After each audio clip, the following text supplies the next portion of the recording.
Welcome to A1R Psychic Radio here on Moonstruck TV with Amanda Hall, Psychic, all the way from the Gold Coast. I hope you've had an absolutely awesome, fantastic week wherever you are in this planet of ours. I know I certainly have. I went away for a few days and sort of visited the capital of Australia, Canberra, where all the politicians live and all the money flows and all the probably the BS as well. But it was nice to get away and sort of have a look around our nation's capital. So for those of you that are in other parts of the world that might be embarking on a trip this week, I hope you really enjoy it. But don't forget to take your smile with you. It's really important. So we're going to kick today's show off with the Simply Tarot card of the week, which we feature every week. I draw a card about an hour before the show to sort of put us into the energy of where the next 7 days are going to be. And some weeks they're positive and some weeks they're not so positive. And this week, unfortunately, it's one of those ambiguous cards where it can be seen as a positive, but it can also be seen as a negative. So without further ado, I'm going to introduce the card, which is the Seven of Pentacles. Now, the Seven of Pentacles is the card of work frustration. Now, work frustration can mean too much work, lack of work, just not wanting to go to work, just wanting to go and play instead of going to work. Hard work needing to be done either at work or a situation in life. So I look at things when I get a work frustration card. I look at what is it that's causing me frustration. Is it my day job, or is it something in my life that maybe needs a bit of extra attention, something that I need to consciously put more effort into, or maybe even let go of? You know, sometimes there's just some things we've got to draw a line under it in our life and say, I'm done, I'm finished, I can't do any more. And sometimes this card will come out around that. So whatever the card means to you in the next 7 days, take a little bit of time to contemplate. Look at what's going on in your life. See if there's anything there that you can change, let go of. We still are under the tail end of the full moon in Scorpio. So for some of you, you're still feeling a little bit wrung out backwards by, going through the ringer backwards emotionally and feeling a little bit tired and not have had enough sleep in the last 48 hours. So just be kind to yourself with that.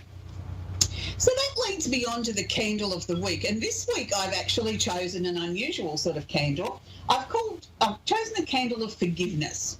It just sort of felt right to me that it followed on from the full moon and all the intensity and all the emotions and everything that were going to be stirred up and things that we may have had hidden from ourselves for quite some time, that we now need to look at it and say, I forgive.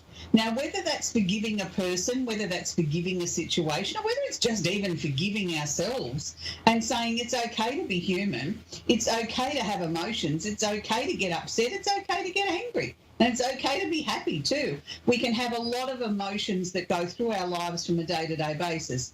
So these candles burn between 60 to 100 hours. I claim I can get 100 out of mine. The candle making supply says 60 hours, so somewhere in between is how long they'll burn for. I like to burn my candle from a minimum of 5 minutes to 2 hours per day. If I was working with something like forgiveness, I would be looking at the areas of my life that I feel need to be released, or things that I need to forgive and release and let go of, and sort of allow myself to be human and say it's okay to have those emotions, or it's okay to have been upset or hurt by somebody, but now I forgive them in my heart. I'm releasing it out of my heart and my soul so that I'm not keeping on board that destructive type of energy that can then turn inward and create disease in my body. And I think that's really the important thing. So general rules apply. Always put something underneath the candle before you put it onto a piece of furniture. So always a coaster or a book or something like that, so as you've got a buffer zone. The actual wax itself does not get hot, but the glass container it's in does get hot. And with these extra large ones, they've got 2 wicks. So it's entirely up to you whether you burn both sides at the same time or whether you light one side today and one side the next day. That's entirely your choice. I tend to sort of gravitate between the two. Sometimes I think I need a lot more power out of the candle, so I'll burn both sides. And if I'm sort of just want a gentle burn, I'll only burn one side. So for those of you that might be travelling or have a small space, we also have them in a gift box set, which is the 3 candles here of forgiveness this week. But you can choose 3 candles from our extensive range of 28 to make up your own special gift box pack. These candles will burn up to about 15 hours. They are in a glass container as well. They're easy to pop into your handbag or your suitcase if you're travelling, but they're also the perfect size to be putting on your workstation. Taking them to work, having that really nice aromatherapy energy going through the building, and also sort of helping you release whatever it is, or work with the intent, purpose and direction of any candle that you want to work with. So it's really important, I think, that we learn to forgive ourselves there's so many times people talk about, oh, we've got to release and let go of something, don't hold on to it. And a lot of times as human beings, we don't really know how to do that. We think because we've spoken about it and we've removed it from our mind that we've actually forgiven it and we've actually released it. But what we've actually done is put it in the back of our memory bank or back into our big toe or our leg or our arm or whatever and locked it away for later on. And we never really go back and revisit and look at why we've locked up that emotion. And that's my personal belief at why people end up with serious terminal illnesses. Yes, there's a lot of other factors that come into things in our lives. There's the DNA of our family history and our family genetics comes into things, along with, what your hair colouring and your eye colouring is going to be as a family trait. You don't necessarily come from a long line of blondes and then all of a sudden have a dark-haired, dark-eyed, dark-skinned person unless there was somebody in the bloodline that was that particular blood group or that particular colouring. So the same thing for diseases. We do inherit diseases that come through the family DNA. But for other things that pop up that we've never seen before in the family, then that's where we've got to ask ourselves, what related emotional issues have we not resolved, have we not forgiven, have we not released? So that's enough of me being on my soapbox today about forgiveness. We're going to sort of move the show along quite hurtling pace today. I want to focus on the final part of our 4-part series of astrology houses. And this is where we take a 360-degree astrology wheel and we divide it into 12 equal houses. And it's like taking a piece of pie and it's saying, what does that piece of pie or that house represent to us as individuals? How do we learn to work with it? In the previous 3 shows, we've worked with the first 9 houses. We're up to the final 3, which is the final houses that we share with someone else. So we're looking at house number 10, 11 and 12. Now, house number 10 is where we're known to be doing our public stuff. This is the big business end of town. This is the things that we work on that are on a mammoth scale, whether it's big business, whether it's our profession, whether it's what we take out into the public. It's where we look for the official parts of our lives, anything that we need to do with it's connected with government, big business, shopping, solicitors, doctors, dentists, hospitals, those sort of things. It's where we look for that sort of stuff in our life. And you say to me, well, how does that affect me personally? Well, we as individuals all need to participate in the game of life. We all participate in some form or another with government decisions, in whether we walk into a bank, when we go to a doctor, when we go to a dentist. We're all walking into a public or an official building. So the 10th house is quite important because in astrology, it's where we look for our profession. Not necessarily our job that we earn our income from, but it's where we look for our profession. So house number 11, now this is a rather ambiguous house because it's the love that we're supposed to give, or the love that we've given comes from the 5th house, but the love that we received, but we're bouncing it back to give it back as well. So it's sort of like almost like on a boomerang. We're sending it, we're bringing it in, we're pushing it out, we're bringing it in, we're pushing it out. So this is where we look for the house of the things that give us pleasure in as much as groups. The hobbies, the things that we do, our sporting events, things that give us pleasure, things that we do on a grand scale, where we're in a group of people. It's not just the I stuff. It's not just me individually participating in a running race. It would be me participating in the relay with 3 or 4 other people or 6 other people, or running onto the football field with another 24 people, or playing a game of tennis as in a doubles, not a singles match. So it's the things that we share with other people. It's the things that give us pleasure. It's the things that bring a smile to our face. But it's also where some tremendous ideas can come from, because by throwing ideas around in a group situation, we have those light bulb or those aha moments that couldn't have come if we hadn't had the high energy of the group all working together, trying to brainstorm and come up with new ideas. So the final house that we're working with is house number 12. And this is another one that people struggle with when they first get into astrology, because they see the word mental health and they immediately think, oh my God, I don't want a mental illness. It doesn't mean that. It means the things that we all have rolling around in our heads. Even the most positive of people like me still have some dark thoughts, some dark moments, some times when we're not as secure as we could be, and we go into our mind and we have silly thoughts that might only last a split second, but they are mental thoughts. They are things that we may not necessarily voice to someone else. So this is the collective area of where we sort of look at, where we sort of drop everything off. It's the last turning point. It's like the dustbin. It's the trash bin. It's where we store those thoughts that are never going to see the light of day. And a lot of times, if you've noticed how your energy is, if you're feeling down, you'll attract all down sort of people. If you're very buoyant and positive and upbeat, you seem to be attracting positive, upbeat people to your life. So energy is a big thing. Energy is something that I like to work with on a daily basis, and I think we should all try and understand energy a little bit more. There's no bad houses and there's no good houses. It's just the energy changes from house to house. So that's where we wrap up the house series. Next week, I'm going to introduce something slightly different into astrology, where we've been working on planets and houses and how different things affect us. I thought we'd shake it up a little bit and start working with some famous people. So next week, I'm going to introduce a famous male Aries singer. And it will be somebody that most people would sort of know. And I just think that will give you an idea to see how the Aries energy will work in a situation like that. And you'll be able to sort of say, oh, yeah, I can relate to that. Then that sort of shows me that my brother's an Aries and why he behaves that way or he doesn't behave that way. So I thought we'd go through a series of things like that where each week we'll feature somebody different. We'll take it in turn from male to female. I'll cover the full 12 signs. So it'll be a 24-week series next week, starting next week with a male in Aries and a famous singer. So this week, my glimpse around the universe, I want to sort of take it in such a way that it's a planet that we very rarely ever talk about. It's something in my 30-odd years in astrology, I've noticed there's been changes. There's been a lot more written about Chiron than there ever was, but there still is a real mystique around Chiron. Is Chiron a planet?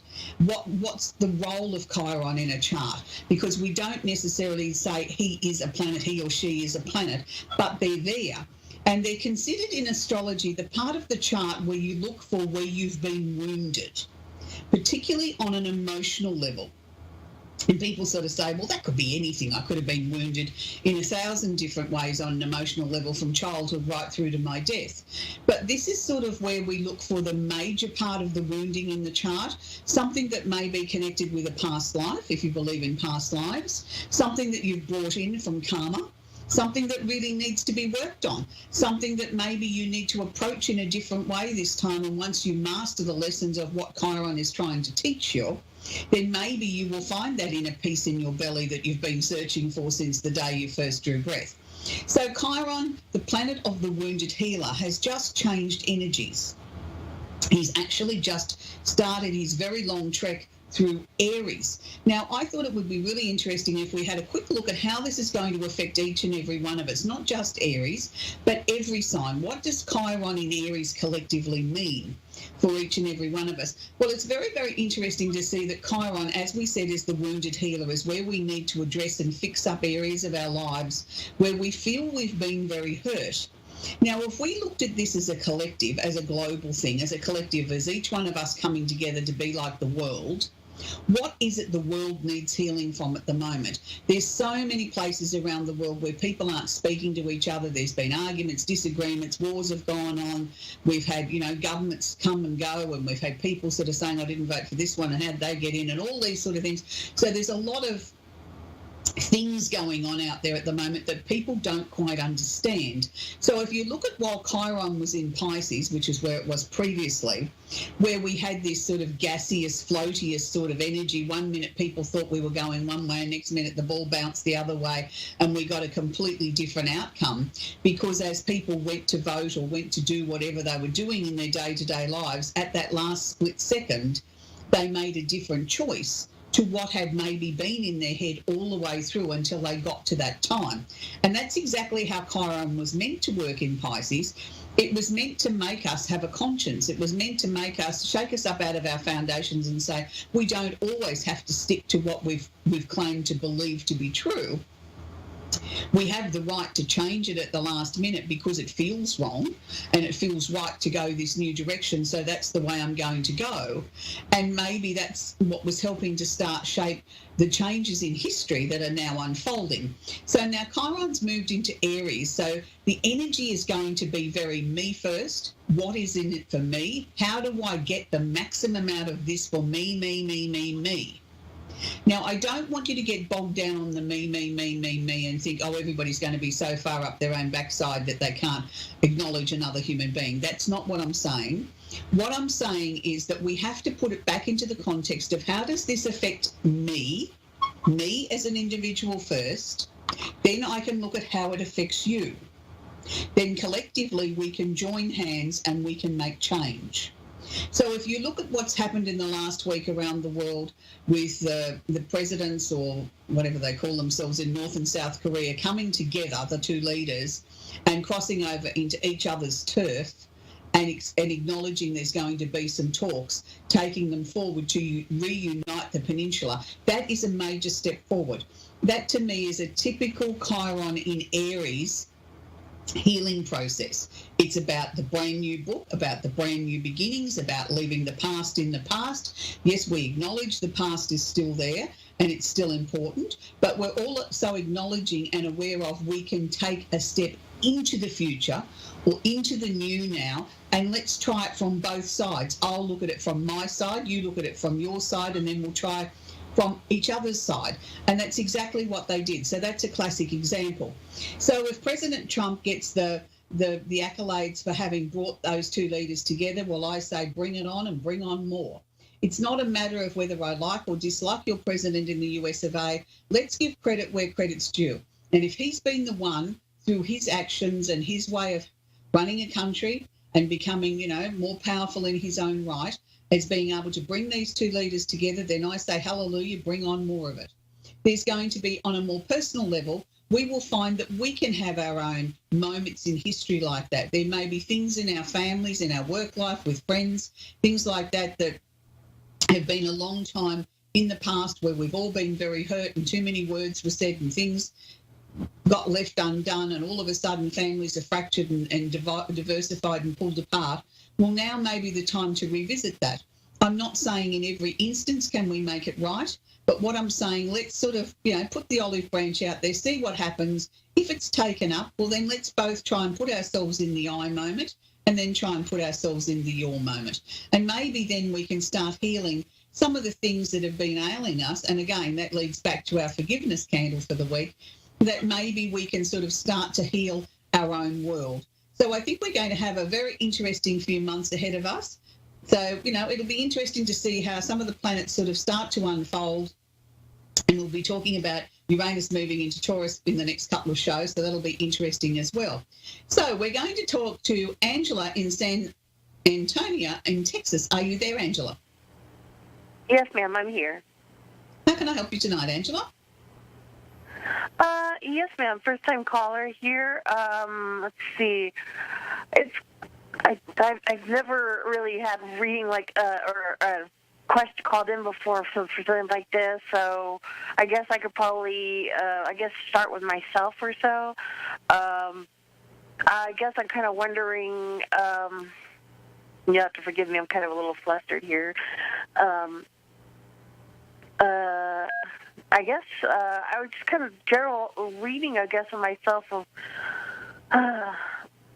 Do you have a particular question? Is something bothering you? Is it your job? Is it should I move? A relationship? Well, actually, yeah, my relationship.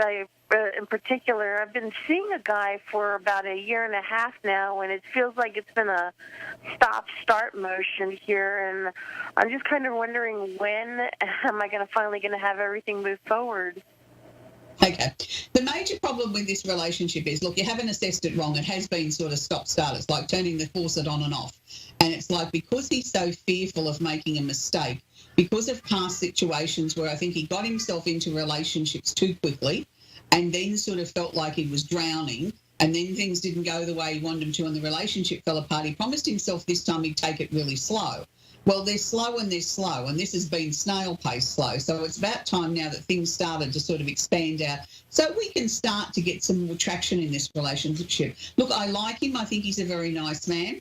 I feel by the end of this month, by the end of May, I think things will be really starting to ramp up a lot more. You'll start to notice the change in his conversations where he's using words like we instead of I. talking about when we do this down the track and when we do that and when we live together or when this happens. And they're all positive signs. I'm not saying he's going to sort of sit down and say, let's move in together by the end of May, but you'll start to see the shift in the wording and you'll start to feel, well, hang on, this is going somewhere now.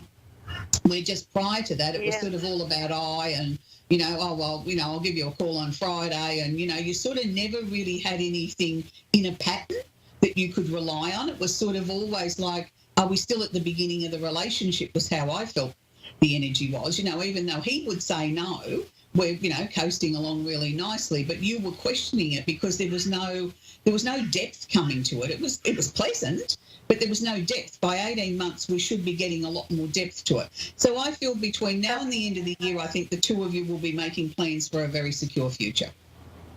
Oh, that's good, because it's been, like I said, stop and start, and I kind of questioned if it was me or if it was him, and I've always had all these doubts around just thinking, is like, oh my gosh, is this not right? And, a lot of things told me stick it out, and, but something would come up with me or something would come up with him, and I just kind of wonder if it was all worth it in the end.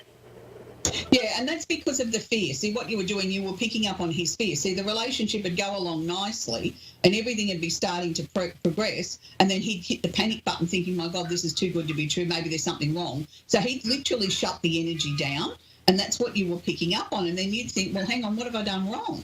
I thought we had a great weekend, and then all of a sudden nothing. And so then you start to question it, because logically you should, because something shifted. But now I think we're going to start to get it on a more even keel. It's like he's broken down those barriers and it's good. Look, I think the two of you, obviously there's still more communication and things like that we need to ramp up, but that will come. It's a matter of just being able to trust each other. And from the pit of your stomach, you were getting that don't give up on this yet. There's still too much there to look out for. So you needed to keep going with that. So don't question that, sweetie. It's good to sort of question and be, I always believe we've got to be practical as well. But then when you look at what's actually happening around it, he hasn't said to you, I want out of this relationship. All he's done is been hot and cold. Right. Exactly. Yeah. Yeah, so everything's going to be good, sweetie. So good luck, Angela. Lovely to speak with you. And just keep positive, sweetheart, and it's going to be right. So we're going to go to Carol in Niagara in Ontario, Canada. Are you there, Carol? I am, Amanda. How are you? How are you? I'm very well, sweetie. How can I help you tonight? Do you have a question for me, Carol? Yeah. I'm wondering whether or not it has to do with my career, my job, and I'm thinking I'd like to retire. But I'm not sure financially if I can do that. Okay. I think that's probably a very good idea that, the idea is there to retire. I'm just not sure that it's quite the right time yet, Carol. And I'm saying the right time because, yes, from a financial standpoint, but I'm also thinking more on a standpoint of you as an individual. You're such a high energy, go-getting sort of, energetic sort of person. Unless you sort of said to me, look, I'm going to retire from the day job and I'm going to go over here and open up a little hobby business that's still going to give me a bit of an income but keep my mind sharp, give me something else to do and something to play with of a day, I think you'd become very quickly bored. You need to have your retirement as such planned out. Some people aren't ever meant to completely retire, and you're one of those people. You need to have something else to go to. Yes, you might want to leave this job, but let's look at what we can get you into that will keep the juices flowing, because I know by the end of this year you will have made your decision. Whether or not you're going to be able to put it into action by then, I think may be a little bit premature. But what I want you to do over the next few months is sit down and look at, there's probably been something that you've always wanted to do all your life, but you never had the time, the money, you had family, you had other commitments. Maybe that's a good starting point. Go back and visit those dreams. It may not be necessarily what we're going to end up doing, but it gives us a point of focus and it gives us a beginning point. So say it was flower arranging. You go back and you look at that and you think, yes, that was always my passion since I was 20, never had the opportunity to do it. You go back and you look at it, you do a course and you think, yeah, I like that, but it doesn't really, float my boat anymore. So, but that will then lead you on to something else, and then that might lead you on to something else, and then eventually we get what it is. I can see you with what I'd term as a little hobby business that's going to take about 3.5 days a week out of your life. It'll still give you a bit of income above what you've already got stashed away for your retirement, but it'll just be a nice work-life balance. You know what I mean? It'll be something that you can work in your own hours, that you're passionate about, keeps the grey matter going, keeps you motivated, gives you a bit of cash flow, but also gives you the flexibility to say, I've got time on my hands to travel or do whatever it is that I'm passionate about. This is going to sound absolutely ridiculous, but they showed me leaves. And I don't know why they were showing me, I know you're from Canada, they were showing me a maple leaf, but they were showing me the maple leaf as it's turning brown. Now, I don't know how to tie that into the business. The fall, sounds like that's the fall, because that's when they turn brown.